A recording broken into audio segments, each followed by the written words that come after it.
I think a lot of people kind of understand Bitcoin, but obviously there's lots of other cryptocurrencies, many of which have been scams. You're a trader, you're an investor. How do you differentiate between good quality projects that aren't Bitcoin, Yeah. or perhaps Ethereum as well, with those that could be the scams, the rug pulls, those kind of things? Yeah. Do you mind if we go a bit backwards in theory first, because it will answer this question, and then can we revisit this question, because I think we have to look at the bigger picture first. And the bigger picture is that we're all humans. Let's say we have 100 years on this planet, and we believe, whether you like it or not, money is a very important thing. Whether even if you hate money, what does it give us? It gives us optionality to do stuff, right, and to live. And as much as people hate it, like if you don't have money, you're basically at everyone's whims, whether it's the government's whims or whatever. So when you then look at life and money, you go, right, it would be, and I treat it like a computer game, okay, I'm going to spend a fair bit of time making sure I master the art of wealth generation to a point where I'm not trying to be a billionaire just for the sake of being a status or whatever. I just want a sum of money which I've identified, which will allow me to do anything I want without hindrance. Okay, to me that's pure logic, right? Just gamer mentality. And to me that's 12 million net worth with at least 5 mil liquid. If you have 12 mil net worth with 5 mil liquid, there's really not much you can't do. I don't need a yacht or a private jet or stuff like that, but I need, you need freedom of travel, access to travel, that sort of stuff. So then you have to look at this. Okay, what is the quickest, most time efficient manner to get to 12 million net worth with 5 mil liquid, etc.? And then again, going back to gamer mentality, I have a thing called alien mentality as well. So you imagine that you're an alien visiting Earth for the very first time. You have no biases whatsoever. You're just observing these dumb bipedal chimps that like to play with tech and kill people and all that sort of stuff, because that's basically what humans are. So you go, okay, I'm going to pretend to be a human for the next 100 years, starting from scratch. What do I need to do? Okay, money, tick, yes, okay. Well, how do I get money? So then you have to look at, right, what are the ways to acquire money? You'll then soon, again, if you're thinking with first principle mentality, you'll soon see that assets attract money. If you value attracts money. So if you have a physical thing which is an asset, that will attract money. If you have a thing that, again, is of value, it could attract cash flow. So you're like, okay, well, there's two parts of this wealth generation journey I need. I need capital appreciating assets, and I need cash flowing assets. Cool. Again, using the logic, you'll then hopefully stumble upon the realization that cash flowing assets are way more important, because if you get a cash flowing asset, guess what? By default, it will grow as a capital appreciating asset as well. So you then look at the world for all the best cash flowing assets. Unfortunately, there's not many. There's trading if you're good at it, but you need a lot of capital to make that work. So no, not if you're starting from scratch. And then really, the only answer is business. I mean, some people say property, but actually, if you're doing property for cash flow, you're actually a business owner, and property is just the widget within your business. Some people may sell oranges, or you could sell, rent to rent, or whatever. It's just a widget in your business. So then the realization is, oh shit, I need to be a business owner. Okay, and then that's a whole rabbit hole as well. You go into business. So eventually you do well in business. It then starts spitting out surplus distributable cash flows.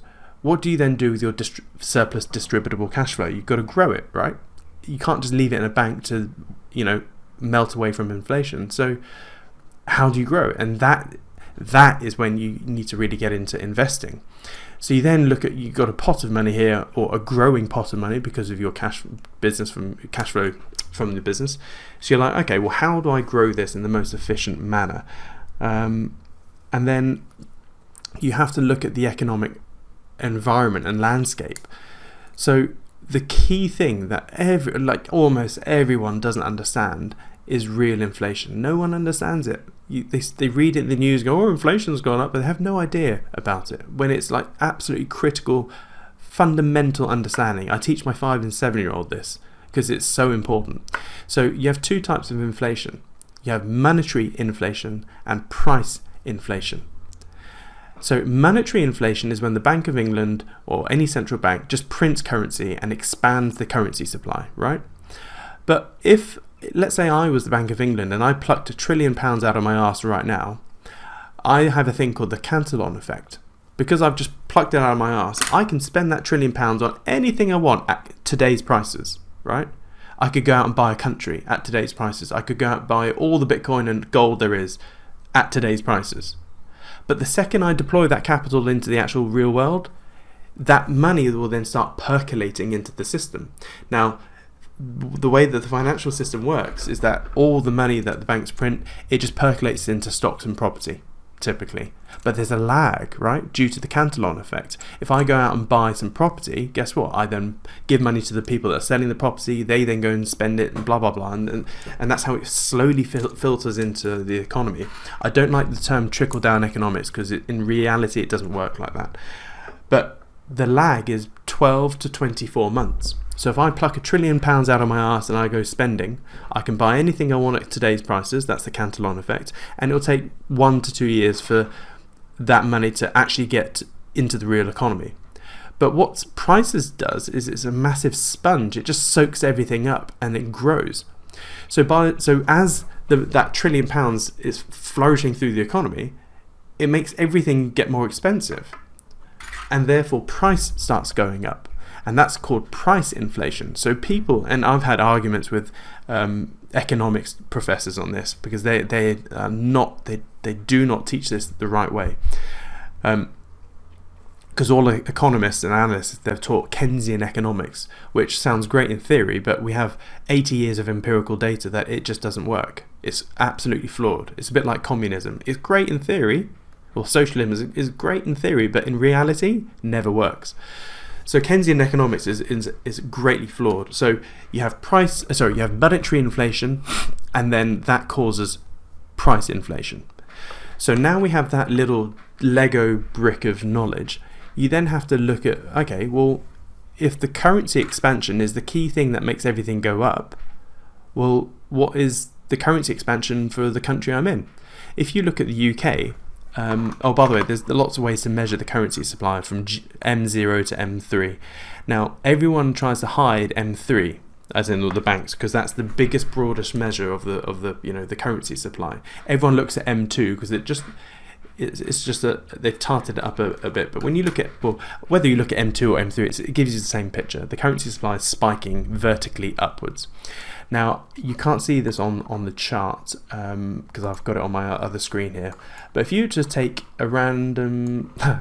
my wife turned 40 on Saturday, and I was just wondering, okay, the average house price back then was about 22 grand. And I was like, okay, let's have a look at this.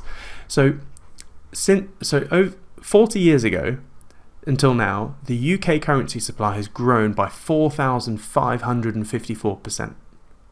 That's crazy, right? 4,500%.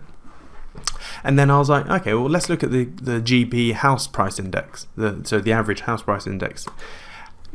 Over the last 40 years, what percentage do you think the average house price has gone up? Since 1983 to now. What percent? 3,000?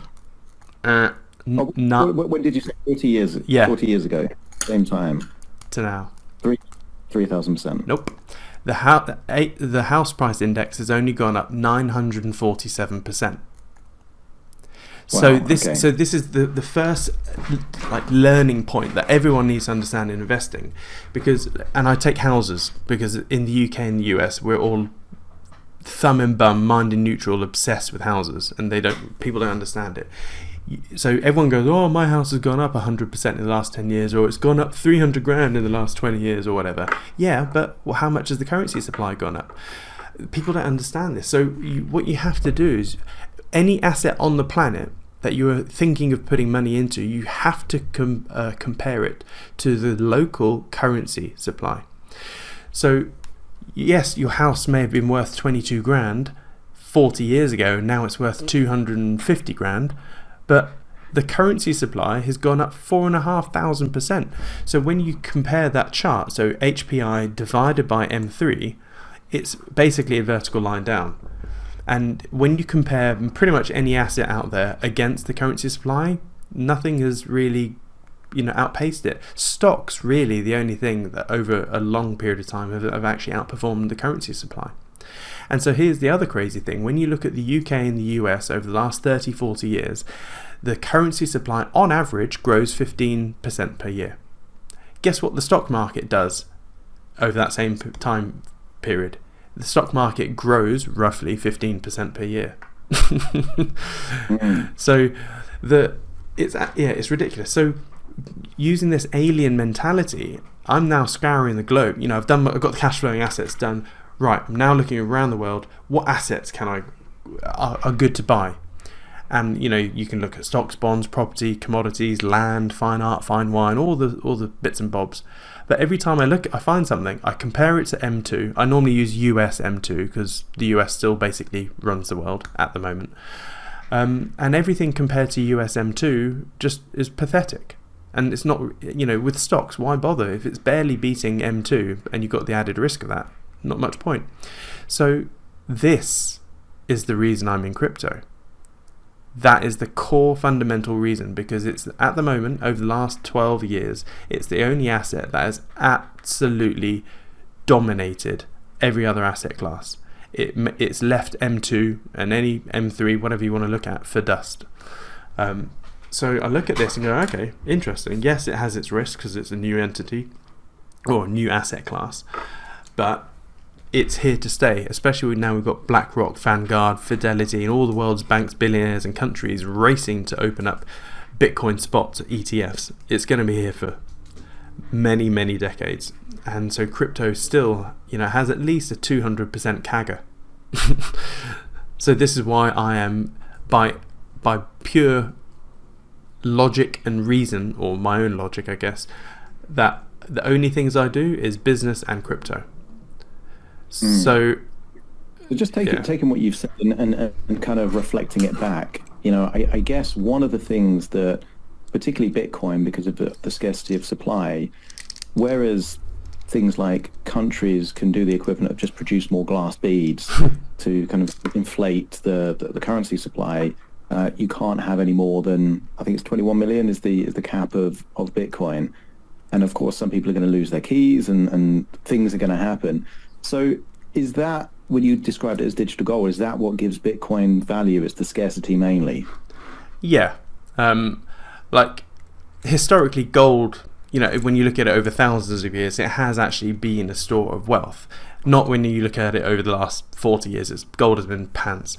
But, a 1 ounce gold coin back in the Roman times would buy you a nice tailor-made toga or a suit of armor. Right now, a 1 ounce gold coin will buy you a nice tailor-made Armani suit. So roughly it's been a store of wealth. And the reason gold has been a store of wealth over that time is that the human population has grown by 1.8% over thousands of years, roughly. And the amount of new gold that has been mined and brought to the surface every year has been roughly 1.8%. Now, obviously, the human emission, I guess, yeah, you can look at it like that. Human emission rate, as in the amount of humans coming onto the planet, is dramatically falling off a cliff at the moment. But when you look at Bitcoin, yeah, it is limited. The last Bitcoin will be mined in the year 2140, and it is very scarce. And like you said, lots of people. There's huge entities that will have bought Bitcoin and will never sell. If you look at like Michael Saylor, etc., and there's been loads of people that have just lost. So when you look at the total floating Bitcoin supply right now, it's only about 14 million out there of a floating supply of. In fact, let me just double check the exact figure because it's been a while since I checked. Yeah, so right now, if you look at Bitcoin right now, they'll say the circulating supply is 19.5 million coins, but it's not. It's about 14 million because 5 million has been lost or stored. I mean, hell, I accidentally lost 15 Bitcoin myself. That 15 Bitcoin will never be recovered. The founder and creator of Bitcoin, whoever he, she, or they are, Satoshi Nakamoto, Satoshi has 900,000 Bitcoin. It's never been touched. Now, has Satoshi still got access to that? Or have they lost the keys? Or is Satoshi dead? No one knows. I've got my theories, but that's all they are. What outlandish theories. So yeah, the real floating supply is at the moment about 14 million. And now Vanguard, BlackRock, Fidelity, all these big funds are coming in. When they buy the Bitcoin, they're going to be sitting on it. So, and they have to when they eventually get their spot Bitcoin ETFs launched.